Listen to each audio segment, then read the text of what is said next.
Hi, I'm Jeffrey Roach, Chief Economist at LPL Financial.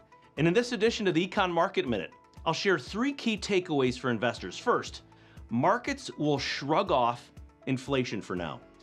The rise in gas prices in August was the largest contributor to headline inflation, but will not likely show up again next month.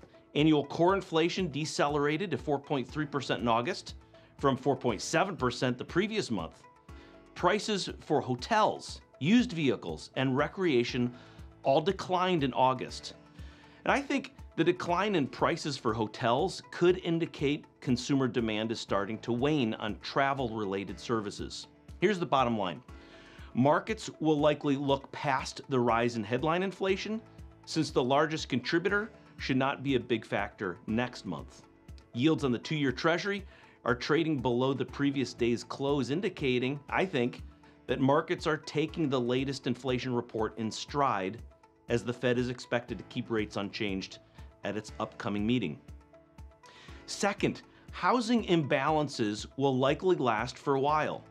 The Fed publishes what they call the Beige Book 8 times a year, and these survey data are helpful since comments from businesses and individuals could provide a sneak peek into the trajectory of the economy, and that's before the hard data pick up the rotation. And one of the latest nuggets from the Beige Book is that housing affordability will likely be a nagging problem for quite a while until the supply of homes comes into balance with demand. Delinquencies and credit demand are good leading indicators for assessing the economic trajectory. And given the cloudiness of the outlook, investors will likely experience some choppy markets in the near term. And investors are definitely seeing that in the bond markets. Third, input costs rose in August. Unfortunately, the services industry reported paying out more for operating expenses last month, approaching levels last seen in April. Bond yields temporarily spiked on the news that inflation could be stubbornly elevated throughout this year, illustrating what I think is that investors should expect a bumpy ride in the markets.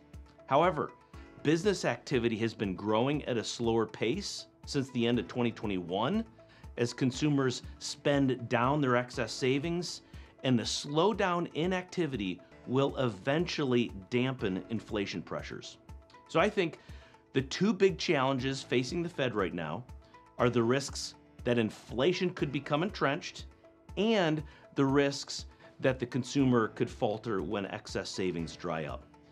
Investors should still find opportunities in domestic equities, especially large caps, but it could be for a bumpy ride. Well, that's all for now. Follow me and the LPL research team on social media, and take care.